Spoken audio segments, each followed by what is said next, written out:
Hey everybody, welcome to 14 Mason Jars. Come on and go with us to Atlantic City. We are rolling down there for MLK weekend. We're going to a show. We are going to see the legends of hip hop at the Boardwalk Hall. We're going to gamble, we're going to eat, we're going to party, we're going to dance. Let's go!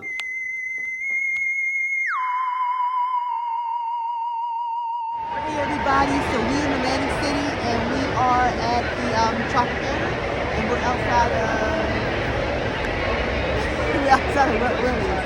The vibe here in Atlantic City is really, really nice. It's a nice group of folks down here at the Tropicana. It looks like there's a convention. I think it's a Delta convention. I see people walking around with their sweatshirts and their merch on. The weather, of course, is freezing, but it's so much going on inside to find plenty of stuff to do without having to brave the elements. We are having a ball at Casa Tacos. So you know we were out super late last night. Last night was something.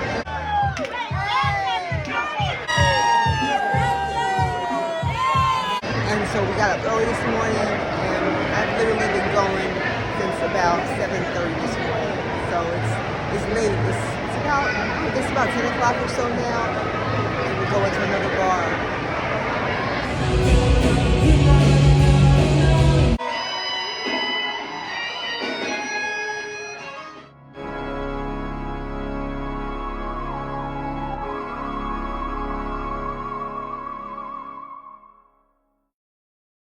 Hey everybody, good morning. I'm at the hotel.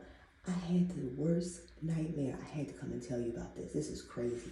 And I'm not a dreamer like that. I never have nightmares, but I had the scariest dream. Bobby's still asleep. I didn't want to wake him up and bother him with this. I said, I'm gonna come in here. But it was my house, and so a confrontation happened in the neighborhood. And it seemed like the lady who started the confrontation decided that her and her animals were going to move onto my porch and just basically post up on my porch. So every time I would have to go and come out of my house, this lady and these cats was on my porch. And then the cats were inside of my house at some point. And they were black cats, jet black. One was a little bit bigger, and one was big, and one was a little smaller and thinner. And they just looked, they were cats, but they had very aggressive human-like features. They like mannerisms, I should say. Like they were very like, we here and you can go however you want it to go. That was the energy. I'm like, whew. You're in Atlantic City, and I'm gonna be honest, like, you know how Atlantic City is. I don't know if you've ever been to Atlantic City, but it's the kind of place where, you got your touristy parts and you got your really, really sketch parts. So I dreamt that we were driving in the car with our friends. My dad is involved in this dream. I just want to tell you a little bit about my dad. Let me tell you a little bit about my dad. He passed away in 2020, and from cancer, not from COVID. He passed away in 2020, and he was 95 years old. But my dad was an old school cop, an old school war veteran. I mean, his guns would just be laying around the house. I remember being a little girl, and he'd be like, go get my gun, put upstairs. And I was like 7, 8. I mean, this is back in the 70s, so it is what it is. People weren't, as aware of safety and children's safety, and, So, and one more thing about my dad. He was born a sharecropper, so then there's that. Okay, so he was 95 when he passed, so he was a real OG. So we're driving in the car, back to the dream, we're driving in the car, and we're driving down this really narrow, like alleyway type, but these people are coming behind us, like chasing our car. And I'm like, Bobby, these people are chasing our car, and they're gaining on us, like, you need to step on it, what's going on? But as we're driving, like the alleyway or wherever we're driving down was getting more and more narrow. But there was more and more people coming. And I'm like, we're going to hit a wall. We're going to hit a V. Like it's going to be no place for us to go. And these people are going to mob the car. It was like, at that point, it was like something off The Walking Dead. But I'm like, Daddy, they're in the car. Daddy, give me your gun. Daddy, give me your gun. And he reaches in, and I remember he handed me the gun, and it was my dad's gun. I mean, it was the gun that's always on his dresser. In the holster, the one leather holster, the weight of it, I remember it was his gun. I was holding it. Never shot a gun in my life. It's not my thing. And so, but my friend, it seemed like was in the back seat. and she knows how to shoot a gun. I'm like, get the gun, do the gun, do the gun, do the gun. Do the gun. Do the gun. This is me, do the gun. And so, I don't know, it just seemed like all of a sudden, the people that were there were still there. My friend disappears, and I'm holding the gun now. And now I'm mad. I remember being mad in this dream. And it was two in the car. It was a big person, like a big guy, and he was real greasy, nasty looking. And then there was a smaller, thinner guy.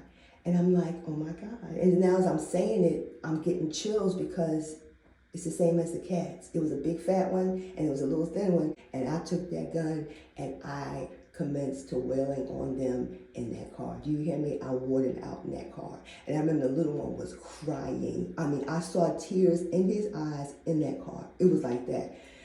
And then, I don't know, it just stopped and we were back at the house. And in the dream, we're back at the house.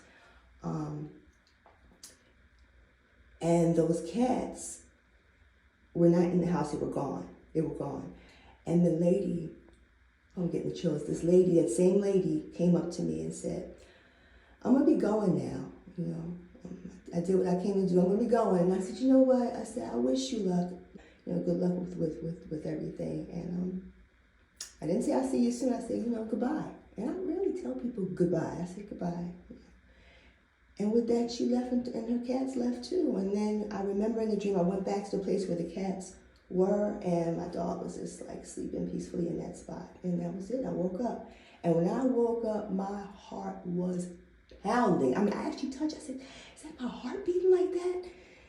You know, and I realized that I've had similar bad dreams when I go to different places, you know, different hotels and whatnot. So sometimes you just pick up on, you know, the energies, or sometimes, you know, especially in places like casinos and businesses that go on that could be, you know, a little bit less than wholesome. When you're in those environments, you can be susceptible to different energies that might be still residual lurking around, and people who are sensitive might pick up on stuff. But you know, I rarely have bad dreams like that when I'm home. I started noticing when I was old enough to travel and go places. So, but that's it. I just wanted to pop on here and let you know what was going on. So after my night of terror, I was finally able to get myself together enough to get ready for breakfast. So we got dressed and we met our friends down at the Hash House A Go-Go, which is like a farm fresh restaurant, really cute. And it's downstairs in the Tropicana. So we stayed at the Tropicana, so we just went right downstairs for breakfast.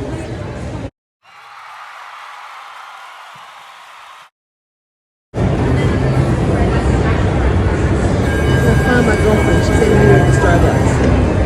I had to ask two different people for directions. I'm so lost in this place. Family Fun Station. Folks, so we just came from the casino and I lost a grand total of $30 playing the penny machines. Now, who lose $30 playing penny machines? The girl lost $30 playing penny machines. So now I'm at the Starbucks getting some coffee, and I'm going to find the rest of my friends and family that are probably still at the casino. So there we are. See you soon.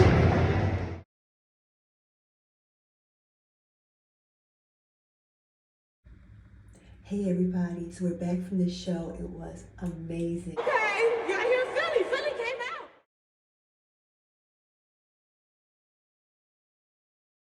The hip hop legends, oh my God, we had so much fun. We danced. Back to the year 1990, mother***2, when we did this. Yes, sir. Time for some action. We danced. Break your heart. Sign the check when I might check 1, 2. One more time. Let the dogs loose, fellas. Okay, I said that. We had a ball. So Bobby's just ready to get some drinks. Well, actually some ice. We have drinks in the room. He ready to get some ice, and we got salads earlier. We went to barbecue Smokehouse and had some drinks with our friends and had lunch there. So Bobby came up with a really good idea. He said, let's get some salads for after the show lets out. because things close down and you might not be able to get something, late. You might not be able to get a healthy option. So that's what we did. We got salad. So that's going to be it for us tonight. We leave tomorrow. So see you in the morning. It's Dr. King's birthday. It's Dr. King's birthday. Take a moment and think about this man's life. Think about the 5 books that he wrote. Think about all the speeches that he gave. He went to jail 17 times. He was hit in the head with a brick, stabbed, and eventually shot. Let us not walk out of this house tonight disrespecting the honor of this great king, Dr. Martin Luther King Jr. Let us walk out of here with the vision of unity, of peace, love, unity that Dr. King spoke about. Let us be citizens of Dr. King's dream. I love each and every one of y'all. KRS-One, we out, y'all. Good night.